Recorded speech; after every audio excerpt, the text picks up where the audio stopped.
Hello everyone, welcome to my channel. दोस्तों ये है डे 6 ऑफ 30 डेज चैलेंज और डे 6 की एडवाइस है।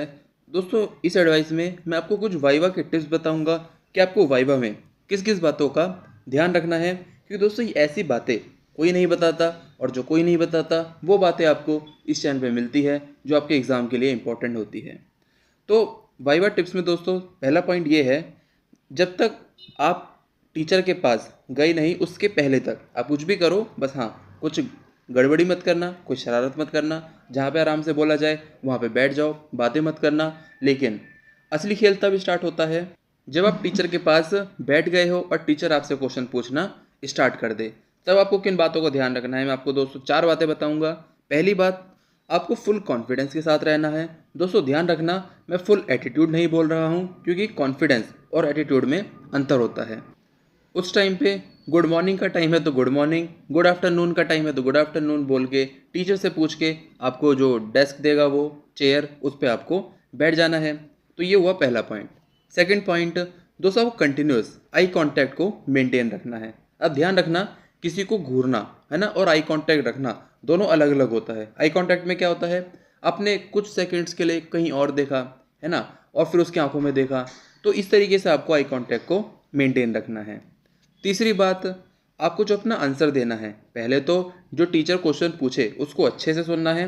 उसके बाद आपको जो आपका जवाब होगा वो क्लियर होना चाहिए और शॉर्ट होना चाहिए। ऐसा नहीं कि जितना लंबा हो सके उतना आप टेढ़े मेढ़े अपने अपने शब्द जोड़े जा रहे हो, नहीं, क्लियर हो और शॉर्ट आंसर हो। आपको कुछ भी गैस नहीं करना वहाँ पे कि हाँ ऐसा हो सकता है। अगर आप श्योर हो तभी उस जवाब को बोलो।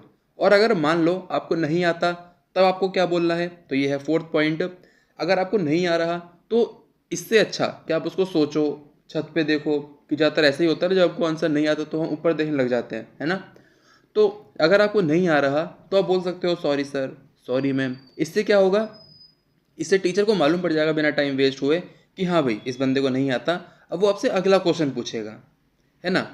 अब मान लो आपने पूरा आपका वाइवा हो गया और पूरे वाइवा आपका अच्छा जा रहा है, आपको बीच में सिर्फ एक क्वेश्चन नहीं आया, तब आप क्या बोलोगे, तब आपको दोस्तों ये लाइन बोलनी है, सॉरी सर या फिर sorry ma'am, I will revise it. अगर आप ऐसा बोलोगे तो क्या होगा, टीचर उस क्वेश्चन को एलिमिनेट ही कर देगा, उसके बेसिस आपको नंबर ही नहीं देगा।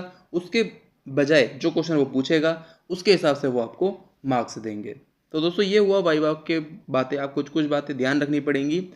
तो अब हम स्टार्ट करते हैं डे 6 ऑफ 30 डेज चैलेंज। दोस्तों इसको स्टार्ट करने से पहले डे 4 में डेंटल एनाटमी वाले में मैंने 4 क्वेश्चन दिए थे। मैंने कहा था कि ये 4 हैं, 3 क्वेश्चन अगर आपको कुछ इंपॉर्टेंट लगते हैं, क्योंकि मेरे हिसाब से ख़त्म हो चुके थे डेंटल एनाटमी में, पर फिर भी एक सब्सक्राइबर ने मुझसे ऐसा बोला कि सर जो 3 क्वेश्चन है वो भी दे दो, हाँ मैं उसको भी पढ़ लूँगा। तो दोस्तों मुझे भी अच्छा लगा कि जो पढ़ाई को सीरियस लेते हैं वो भी मेरे चैनल को देखते हैं। तो मैं 3 क्वेश्चन और बता देता हूँ। वैसे कुछ मिला नहीं मुझे डेंटल एनाटमी में। तो क्वेश्चन 5 है, difference between permanent mandibular central and lateral incisor, क्योंकि ये क्वेश्चन रह गया था। Question 6, permanent maxillary first canine के बारे में मॉर्फोलॉजी एंड क्रोनोलॉजी। और दोस्तों क्वेश्चन 7 मैंने ये ऐड कर दिया क्योंकि हो सकता है कुछ लोग भूल जाएं, फिर बाद में बोले कि यार इस सीरीज में तो था ही नहीं, तो मैंने इसको ऐड कर दिया, रीड एंड लर्न चैप्टर 1। अब दोस्तों देखो, जो ये पहला चैप्टर है ना ये बहुत इंपॉर्टेंट है डेंटल एनाटमी में। अब इसके सिर्फ अकेले मैंने 30 क्वेश्चंस ऐड कर दिए। ये देखो, ये जो एमसीक्यू है ना, ये 30 क्वेश्चंस मैंने ऐड कर दिए सिर्फ और सिर्फ इंट्रोडक्शन टू डेंटल एनाटमी के लिए। तो अब इसको कर लोगे तो आपकी जो डेंटल एनाटमी है वो बहुत ही ज़्यादा अच्छी हो जाएगी और कभी भी आप भूलोगे नहीं, एटलीस्ट पूरी डेंटिस्ट्री में तो नहीं भूलोगे। ठीक है, तो अब हम स्टार्ट करते हैं डे 6 ऑफ 30 डेज चैलेंज। और दोस्तों आज से स्टार्ट हो रहा है डेंटल हिस्टोलॉजी। तो इसमें पहला क्वेश्चन है, describe the stages of tooth development. ये आपको कहाँ मिलेगा मेरे नोट्स में, चैप्टर 2 में क्वेश्चन 1 डेंटल हिस्टोलॉजी वाले सेक्शन में। सेकंड क्वेश्चन, डेवलपमेंट ऑफ टंग, ये आपको मिलेगा चैप्टर 1 में। क्योंकि दोस्तों डेंटल हिस्टोलॉजी में स्टार्टिंग में मैंने क्वेश्चन वाइज अपने नोट्स को नहीं बनाया था, इसीलिए आप चैप्टर 1 में जाओगे तो वहाँ पे आपको टॉपिक दिख जाएगा डेवलपमेंट ऑफ टंग का। Third question, describe amelogenesis and life cycle of ameloblast, ये आपको कहाँ मिलेगा, चैप्टर 4 में।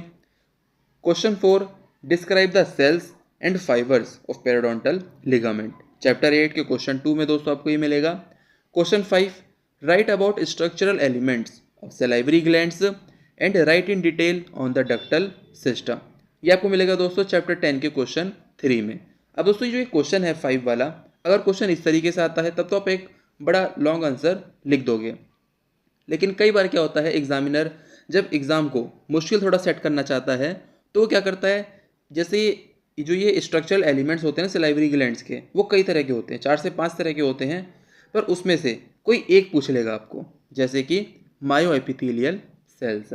तो इसको भी दोस्तों मैंने अपने नोट्स में अब ऐड कर दिया है, तो मायो एपिथेलियल सेल्स को भी आप अलग से पढ़ लेना, जो कि आपको मेरे नोट्स में मिल जाएगा चैप्टर 10 के एकदम एंड में, ठीक है। ऐसे ही क्वेश्चन 6 है, right a short note on junctional epithelium, keratinocytes and non keratinocytes and vermilion border. ये आपको कहाँ मिलेगा, चैप्टर 9 के क्वेश्चन 3 में। और दोस्तों कई बार इस तरीके से पूछ लेते हैं कि difference between keratinocytes and non keratinocytes, तो इसको भी दोस्तों मैंने अब ऐड कर दिया है अपने चैप्टर 9 में, डेंटल हिस्टोलॉजी वाले सेक्शन में। Right a short note on cementum, ये आपको मिलेगा चैप्टर 7 के क्वेश्चन 1 में। और दोस्तों ये सारे नोट्स आपको मिल जाएंगे मेरी वेबसाइट पे, जिसका लिंक आपको मैं कमेंट सेक्शन में दे दूंगा, आप वहाँ पे जाके मेरे नोट्स को परचेज कर सकते हो। अब दोस्तों इसके बाद इस सीरीज़ की सबसे खास बात क्या है, जो क्वेश्चंस हैं इन सब के मैं 10-10 क्वेश्चन देता हूँ। ये करने से क्या होगा, आपका दिमाग चलेगा, एक्टिव स्टडी होगी और आप इनको भूलोगे नहीं, ठीक है। क्योंकि एग्ज़ाम के टाइम पे यही दिक्कत होती है, हम पढ़ते जाते हैं पर कुछ याद नहीं रहता, समझ में तो आ जाता है, पर जब हम लिखने बैठते हैं तो फिर उसके बाद कुछ याद नहीं रहता। तो ये 10-10 क्वेश्चन है दोस्तों, लास्ट में इसके आंसर भी लिख दिए हैं मैंने। तो दोस्तों इस चैलेंज में इतना ही डे 6 में। अगली वीडियो में मिलता हूँ day 7 of 30 days challenge dental histology के लिए। तब तक के लिए गुड बाय।